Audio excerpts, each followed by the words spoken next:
Bonjour tout le monde. Est-ce que le son il est bon comme ça?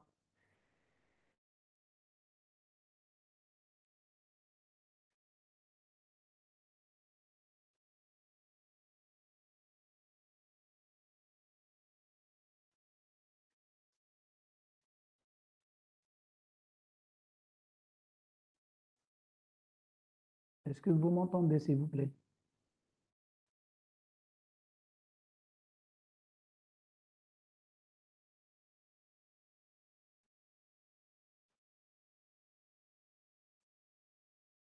Vous venez de terminer le cours parce qu'il n'y a que 3 étudiants.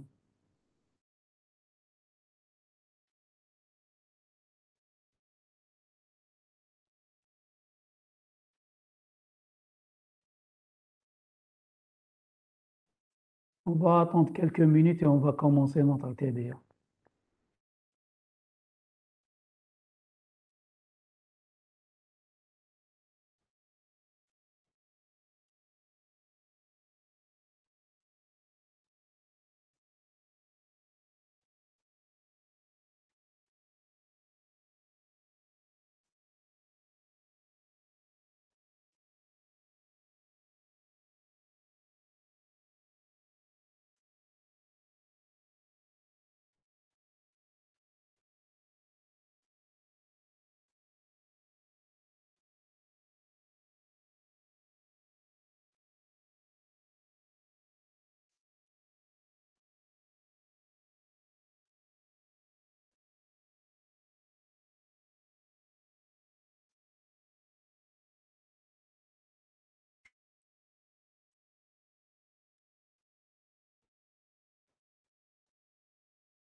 Donc, on va commencer notre exo.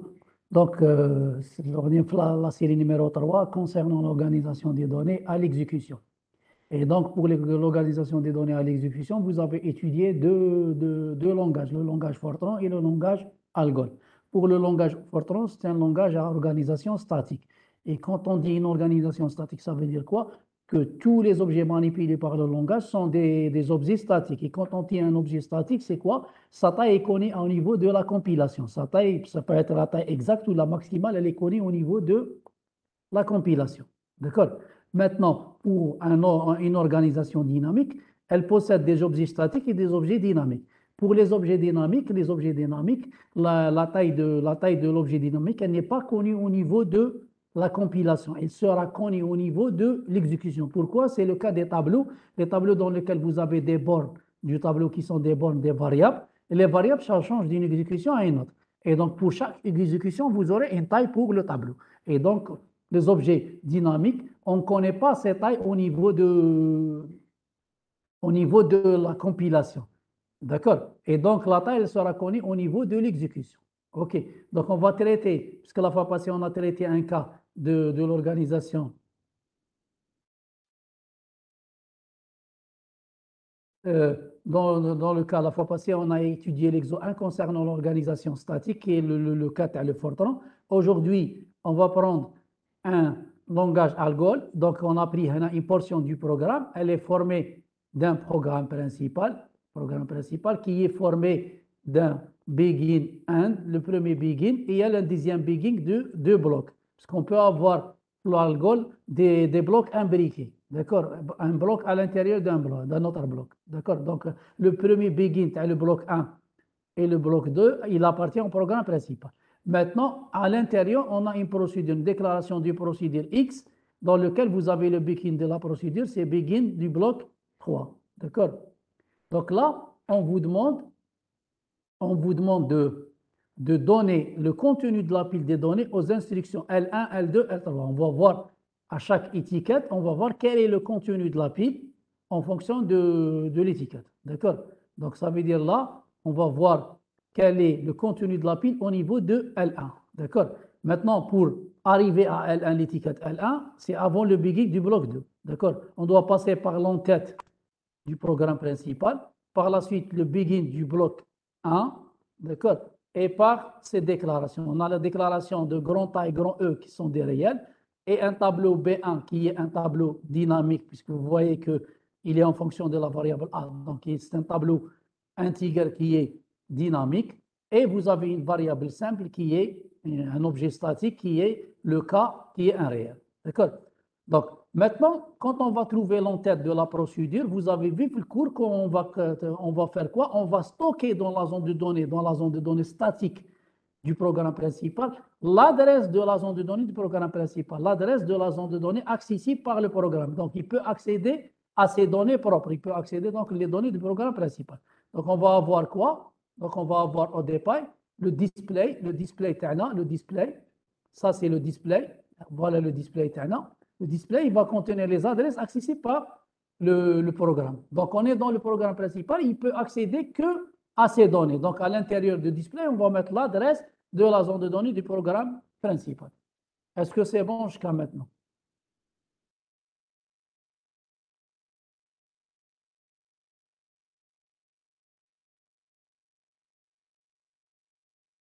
Est-ce que c'est bon?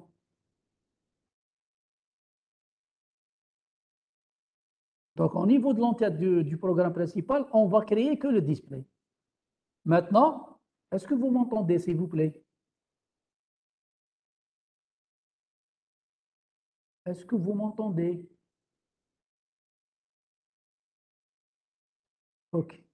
Maintenant, on va voir qu'on a passé par le programme principal, ou bien on va trouver justement le programme principal, le begin.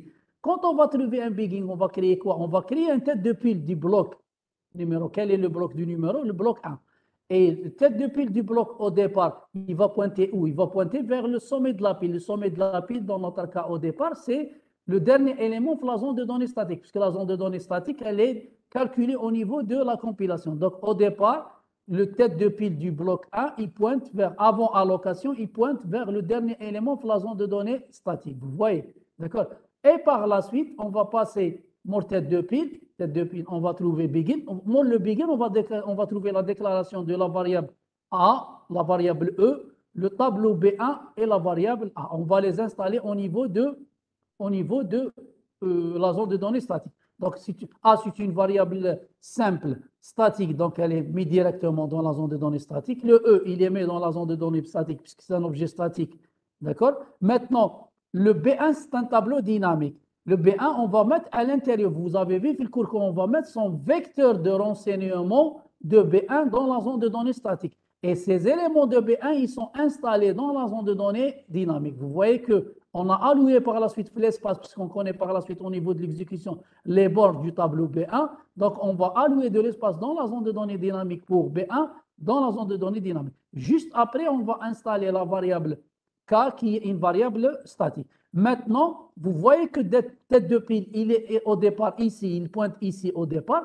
Et quand on alloue de l'espace pour les éléments dans la zone de données dynamique, tête de pile, il va pointer vers le sommet de la pile. Maintenant, le sommet de la pile, il devient ici. Vous voyez que la pile, elle a augmenté. D'accord? Est-ce que c'est bon au niveau de l'étiquette L1? Est-ce que c'est bon? Est-ce que c'est bon? Réagissez, s'il vous plaît.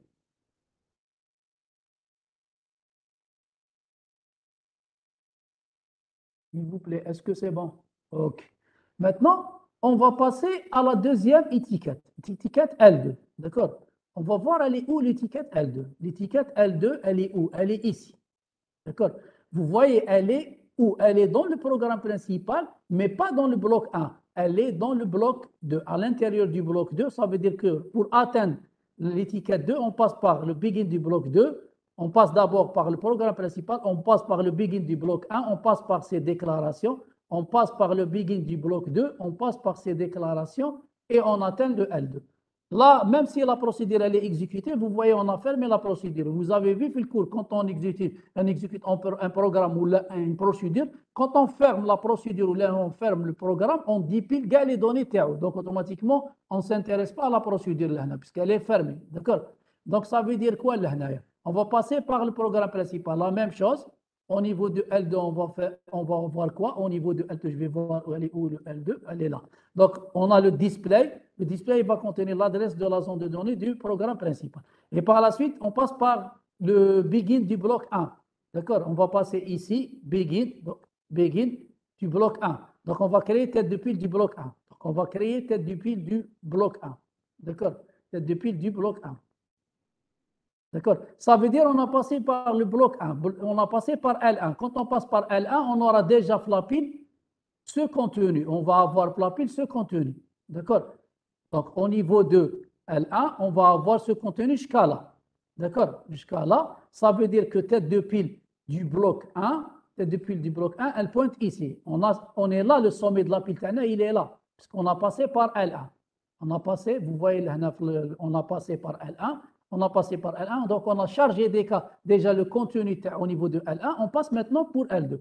Pour atteindre L2 maintenant, on va créer tête de pile du bloc 2. Vous voyez, tête de pile du bloc 2. On va la créer où? Juste après la déclaration du cas. Donc le cas, on met tête de pile du bloc 2. Il va pointer où? Il va pointer vers avant l'allocation au sommet de la pile. Vous voyez que le sommet de la pile, il est là. Vous voyez que le sommet de la pile, il est là. Donc on est ici avant l'allocation.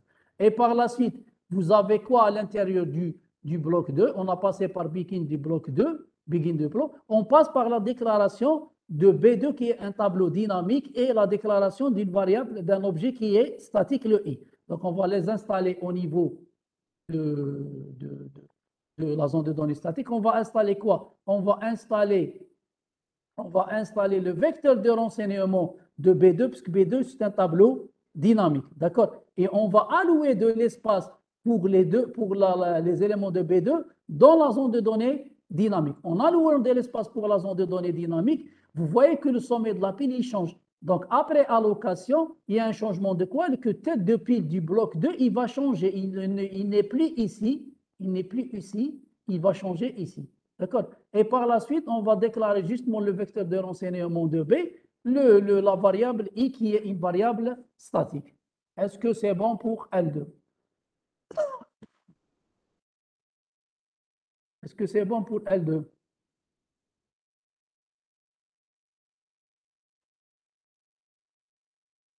S'il vous plaît. OK. Donc là, maintenant, on va passer maintenant à l'étiquette L3. D'accord? Donc l'étiquette L3, on va voir elle est où l'étiquette L3. L'étiquette L3, vous voyez que l'étiquette L3, elle est à l'intérieur de la procédure. Ça veut dire quelle est la zone de données active maintenant? C'est celle de la procédure. Vous voyez que maintenant, la procédure, elle est à l'intérieur du programme principal. Vous avez le programme principal et la procédure, elle est à l'intérieur de la procédure. Maintenant, au niveau de l'entête de la procédure, on a des choses à faire dans la zone de données propre à la procédure. On va faire quoi? Dans l'entête, on va créer le display. Quel est le display de la procédure? La procédure, donc, elle peut accéder à ces données, plus les données qui sont du programme principal. Puisqu'elle est à l'intérieur du programme principal, elle peut utiliser les données du programme principal, plus ces données. Ça veut dire qu'au niveau de l'étiquette L3, le display, c'est quoi? Vous aurez la zone de données du programme principal, puisqu'elle peut accéder aux données du programme principal, plus la zone de données de la procédure elle-même, puisqu'elle peut accéder à ces données elle-même. Maintenant, au niveau de l'entête à la procédure, on va créer tête de pile de la procédure. Et tête de pile de la procédure, vous avez vu le cours qui va pointer vers le dernier élément de la zone de données statique. Il ne change jamais. Vers le sommet de la pile qui est le dernier élément de la zone de données statique, on l'insère, il ne change jamais. D'accord? Par la suite, justement, l'insertion de tête de pile de la procédure, on va insérer les paramètres implicites plus les paramètres effectifs. Pour les paramètres implicites, c'est quoi? C'est les paramètres de retour. On va stocker dans les paramètres implicites la paramètre de retour du programme appelant, l'adresse de la zone de données du programme appelant. On stocke des registres qui vont, si on a des registres qui vont être touchés par la procédure, il faut les stocker pour ne pas les écraser. Maintenant, pour les paramètres effectifs, c'est les paramètres de l'appel. Vous avez vu le cours que pour les paramètres de l'appel, soit vous avez des paramètres de l'appel par adresse ou là par valeur. Si on revient ici, tout ça il sera créé au niveau de l'entête de la procédure. Donc, au niveau de l'entête de la procédure, on va télécharger le display de la procédure, le tête de pile de la procédure, le paramètre implicite et les paramètres effectifs. Dans notre cas, les paramètres effectifs, c'est les paramètres de l'appel. Le C et le D, c'est des paramètres formels. Au niveau de l'appel, ils deviennent des paramètres effectifs. Est-ce que c'est bon jusqu'à maintenant pour l'entête de la procédure? On va commencer, mais on n'a pas encore atteint le L3. Est-ce que c'est bon? Est-ce que c'est bon, s'il vous plaît?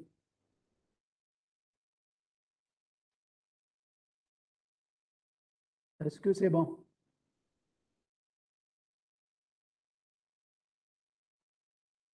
Est-ce que c'est bon? S'il vous plaît. OK, d'accord. Maintenant, on passe maintenant par le begin. On trouve le begin du bloc 3. On va créer quoi? On va créer tête de pile du bloc 3. Au départ, il va pointer vers le sommet de la pile.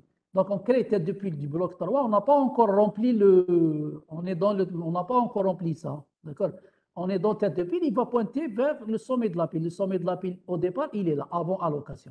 Par la suite, on revient vers notre programme, vous voyez, on passe par la déclaration du tableau B3 qui est un tableau dynamique au niveau pour atteindre L3.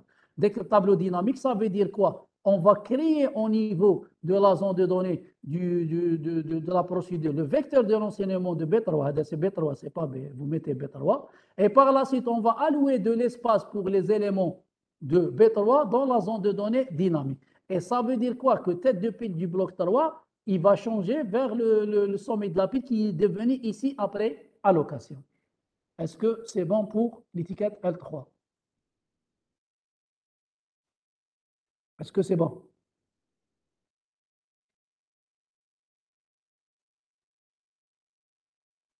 Est-ce que c'est bon, s'il vous plaît?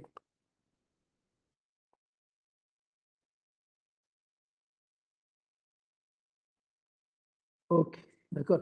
Maintenant, on revient. Maintenant, on a terminé. Donner le contenu de la pile aux étiquettes L1, L2, L3. On a terminé avec ça. On va passer maintenant le calcul des adresses absolues des variables au niveau de L3. Au niveau de L3, ça veut dire qu'on est dans la procédure X. Vous voyez, au niveau de L3, vous avez quoi? Vous avez le tableau B3 qui est un tableau dynamique. C'est une matrice. On va prendre là pour le calcul, on va prendre la représentation ligne par ligne. Vous avez la variable I, le vecteur B1 et la variable A. On va voir quelles sont les variables qui sont locales à la procédure, quelles sont les variables qui sont externes à la procédure. Vous voyez que B3, il est local à la procédure, mais le I, le B1 et le A, ils sont dans le programme principal. Vous voyez que A, elle est dans le bloc 1 de programme principal. Le I, le B1, c'est la même chose, il est dans le bloc 1 du programme principal. Et le I, il est dans le bloc 2 du programme principal. C'est des variables qui sont extérieures à la procédure. On va voir comment calculer la procédure, comment calculer les adresses absolues si on est dans la procédure. Ça veut dire qu'on est dans la procédure. Quelle est la zone de données active? C'est celle au niveau de l'étiquette L3. Donc, ça veut dire que la zone de données active, c'est pas ça, la zone de données active, l'active array, il peut pointer vers la zone qui est en train de s'exécuter. C'est la procédure qui est en train de s'exécuter. Maintenant, l'active array, il va vous donner quelle est la zone de données active. Donc, l'active array, c'est un registre qui va stocker le contenu de l'adresse de la zone de données active. Donc, il pointe ici. Maintenant, pour la variable B1, B3, vous voyez que B3, il est là, il est dans la matrice. Ça veut dire quoi? On va avoir, comment on calcule l'adresse TAO? C'est l'active array qui pointe ici, plus le déplacement ici. On se déplace vers le vecteur de renseignement et tout ça, il va vous donner l'adresse de base de B3. Donc, l'adresse de B3, l'adresse de B3, c'est quoi? C'est l'active array, le déplacement de B3 par rapport au début de la zone de la procédure, puisque B3, il est calculé, il est utilisé dans la matrice elle-même. Tout ça, dans le sens, tout ça, il va vous donner l'adresse de base de B3. L'adresse de base de B3. Et maintenant, on va utiliser les indices, le I, le J, pour calculer l'adresse. D'accord? Il est à la position I, c'est I moins la borne F multiplié par le nombre des éléments de la deuxième dimension. Le J moins la borne F, la totalité multipliée par la taille de l'élément. Est-ce que c'est bon pour B3?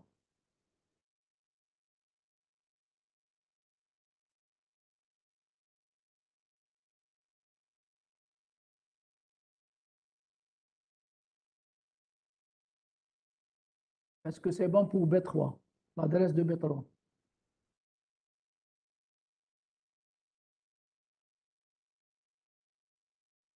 OK. Maintenant, on va revenir vers là. Maintenant, on va calculer l'adresse de I, l'adresse de B1 et l'adresse de A. Mais ces variables, ils sont dans le programme principal. Donc, le I, il est dans le bloc, il est au niveau du bloc L2. Ça veut dire qu'il appartient à l'étiquette L2. Donc, on va revenir ici. Donc, ça veut dire quoi? Le display, l'ActiveRay, il pointe ici. Et là, on va chercher des données qui sont à l'intérieur du programme principal. On va prendre quoi? On va prendre le contenu de l'ActiveRay qui va vous donner l'adresse de la zone de données du programme principal. On va se pointer ici. Quand on prend le contenu de ça, on va se pointer ici. Et par la suite, on va faire un déplacement à l'intérieur du programme principal pour chercher le I. D'accord? Et donc, l'adresse, ça veut dire quoi? L'adresse, c'est le contenu de l'ActiveRay plus le déplacement de I par rapport au débit de la zone de données du programme principal. Est-ce que c'est bon pour I? D'accord. Maintenant, on va faire la même chose, mais maintenant la même chose, le B1, on va voir que le B1, le A et le vecteur B1, ils sont dans le programme principal, mais dans le bloc 1. Ça veut dire quoi? On va prendre la même chose. Le contenu de l'ActiveRay, il va vous donner un pointeur ici. On va se pointer ici. Le contenu de l'ActiveRay, il va vous donner l'adresse de la zone de données du programme principal. Et on fait un déplacement à l'intérieur pour chercher A et un déplacement pour chercher le B1. D'accord? Et donc, l'adresse de A, c'est quoi? L'adresse de A, c'est le contenu de l'ActiveRay, l'adresse de B1. De B1, d'accord? D'abord, l'adresse de B1, c'est le contenu de l'ActiveRay, le déplacement de B1 par rapport au début de la zone de données programme principal. Puis, c'est un vecteur, on va prendre I moins labor F multiplié par la taille de l'élément. Maintenant, l'adresse de A, c'est quoi? C'est le contenu de l'ActiveRay pour passer dans la zone de données du programme principal, plus le déplacement de la variable A dans le programme principal, dans le début de la zone du programme principal. Est-ce que c'est bon pour l'adresse de B1 et l'adresse de A?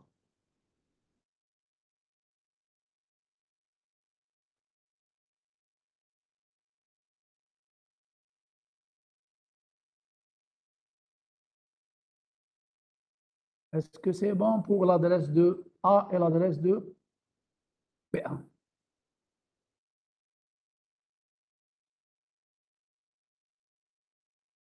OK. Maintenant, puisqu'on a terminé, est-ce que vous avez des questions sur l'exo 2? Est-ce que vous avez des questions sur l'exo 2? Est-ce que vous avez des questions sur l'exo 2? S'il vous plaît.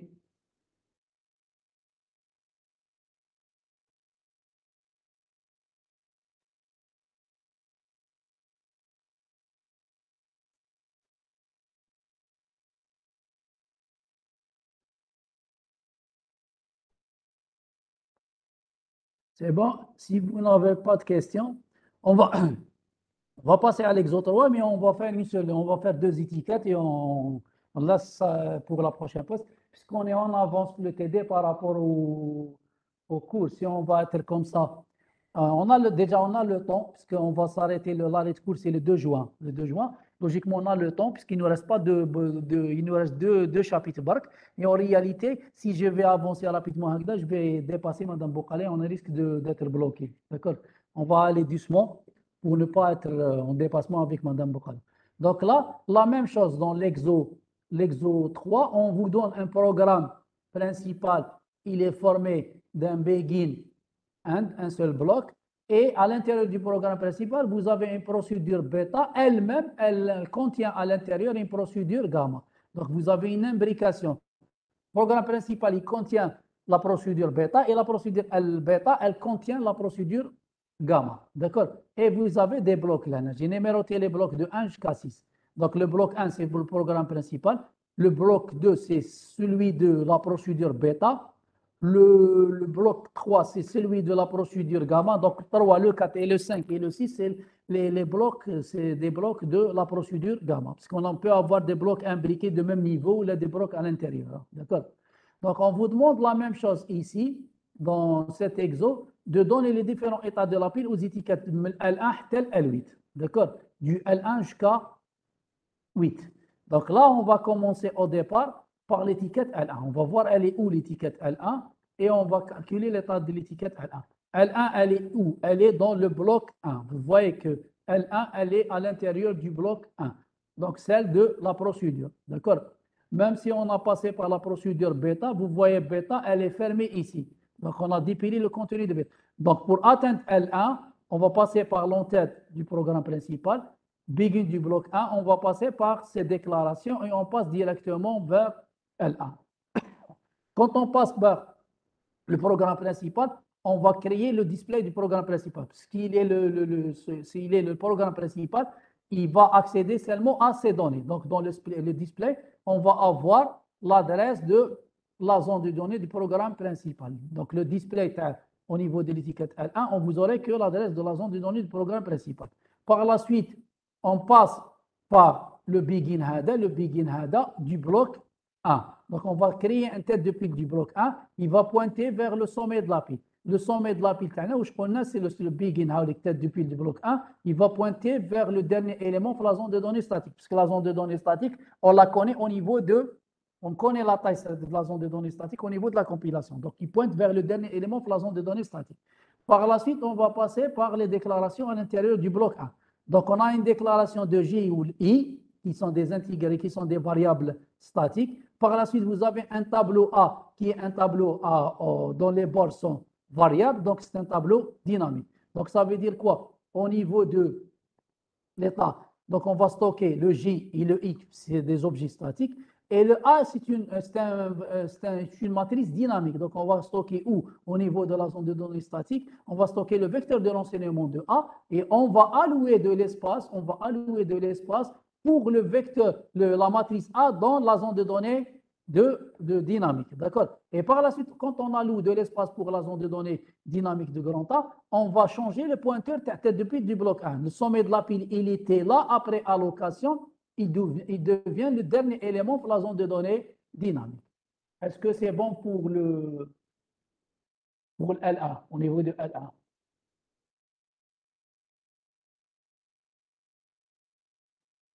D'accord. Maintenant, on revient vers le programme Tana. On va prendre l'étiquette L2. On va voir qu'elle est où l'étiquette L2. Vous voyez l'étiquette L2, elle est où? Elle est à l'intérieur. Vous voyez, elle est à l'intérieur du bloc 2. Ça veut dire qu'elle appartient à la procédure bêta. Même si on a exécuté gamma, on a fermé gamma ici. Si on ferme gamma pour atteindre L2, donc on a dépilé la totalité à la procédure gamma. Donc ça veut dire quoi? On va passer d'abord par l'entête de la procédure. Au niveau de l'entête de la procédure, on va créer quoi? J'ai dit qu'on va créer le display, le tête de pile de la procédure, les paramètres implicites et les paramètres effectifs. On va télécharger tout ça. Vous voyez que bêta, elle est dans le programme principal. Elle est à l'intérieur du programme principal. Donc, elle peut accéder les données HADO qui sont du programme principal, plus les données qui sont déclarées à l'intérieur de la procédure bêta. D'accord? Donc, ça veut dire quoi? Que le display de la procédure au niveau de L1, L2, on va voir L2 ici, je crois. L2, au niveau de L2, vous voyez, le display, c'est quoi? C'est l'adresse de la zone de données du programme principal, puisqu'on est à l'intérieur de la procédure bêta. Et la procédure bêta, elle peut accéder les données qui sont dans le programme principal, plus l'adresse de la zone de données de la procédure elle-même bêta. D'accord? On a un tête de pile de la procédure. J'ai dit la fois passée que tête de pile de la procédure pointe vers le dernier élément de la zone de données statique. Il ne change jamais. D'accord? Maintenant, on va télécharger les paramètres implicites et on télécharge les paramètres effectifs. Les paramètres implicites pour stocker l'adresse de retour, l'adresse de la zone de données de données de la procédure appelante, les registres, et les paramètres effectifs, c'est les paramètres de l'appel. D'accord? Et maintenant, juste Mourhadi, on va avoir quoi? Donc là, c'est le cas de bêta. Quand on appelle bêta, vous voyez, le i devient un paramètre effectif. D'accord? On l'appelle pas la variable i. D'accord? Maintenant, on a passé par l'entête de la procédure bêta, on passe par le begin du bloc 2. Quand on trouve begin, on va créer un tête de pile du bloc 2 et avant allocation, tête de pile du bloc 2, il va pointer vers le sommet de la pile. Le sommet de la pile, il est là. D'accord? Et maintenant, on va voir est-ce qu'il y a des déclarations à l'intérieur du bloc 2. Pour la procédure B, vous voyez, il n'y a pas de déclaration, on n'a qu'une déclaration des procédures. Donc, on n'aura que ça au niveau de l'étiquette L2. On n'aura que ça pour l'étiquette L2. Est-ce que c'est bon?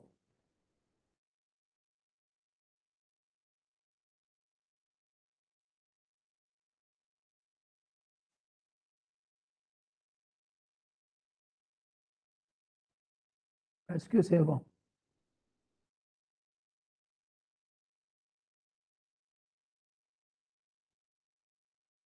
S'il vous plaît, est-ce que c'est bon? D'accord. Ce matin, vous avez fait quoi le cours accompli? Vous avez fait un exo ou là, vous avez continué le chapitre de l'optimisation? Vous avez commencé le chapitre d'optimisation?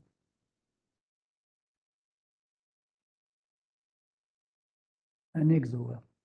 Donc, automatiquement, on ne doit pas. Donc, on va s'arrêter, même nous, on va s'arrêter à ce niveau. Est-ce que vous avez des questions à l'exo 1 et l'exo 2 et l'exo 3, jusqu'à maintenant, ce qu'on a fait jusqu'à maintenant? Est-ce que vous comprenez? Est-ce que le rythme il est bon? Est-ce que je vais vite? Dites-moi.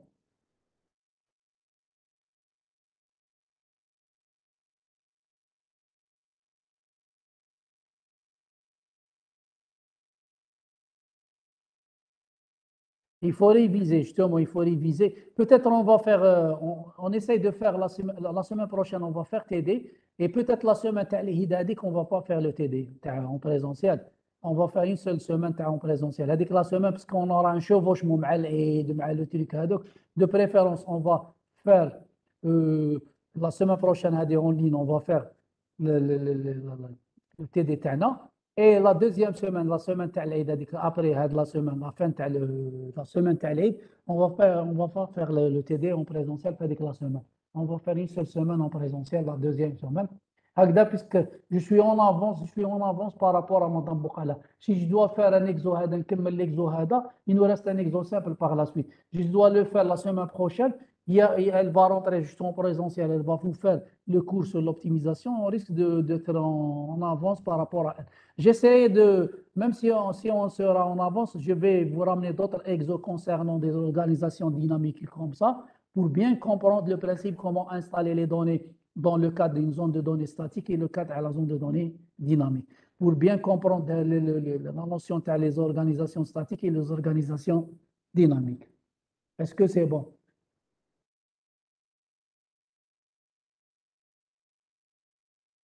Est-ce que c'est bon?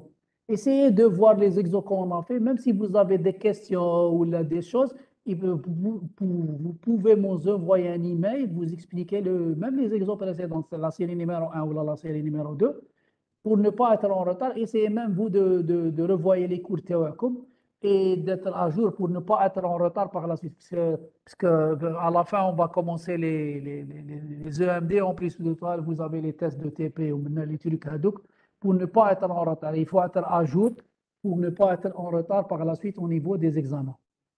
Est-ce que vous avez des questions, s'il vous plaît?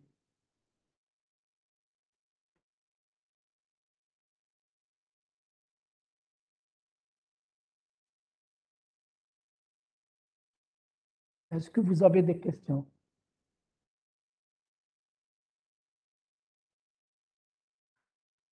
Non, donc, si vous n'avez pas de questions, on va se quitter ici. Et on se voit la semaine prochaine, le même mardi à 11 heures pour faire le TD Tana. D'accord? On va faire le TD de la semaine prochaine et on laisse la semaine. Je voulais vous libérer la dernière semaine, ou la semaine prochaine. Et il y a l'Eid où les gens ne peuvent pas يجوا مع العيد ومنهم en plus de ça. Je préfère de faire le TDA de la semaine en ligne et la semaine prochaine, je vous libère pour être vraiment libre pour le compilage. Je ne sais pas pour les autres, ils se débrouillent là, d'accord? Et donc là, on se voit la semaine prochaine, mardi à 11 heures pour continuer le TDA. Essayez de préparer l'exo 3 et voir l'exo 4, d'accord? Donc on se voit mardi prochain à 11 heures. Ça et merci.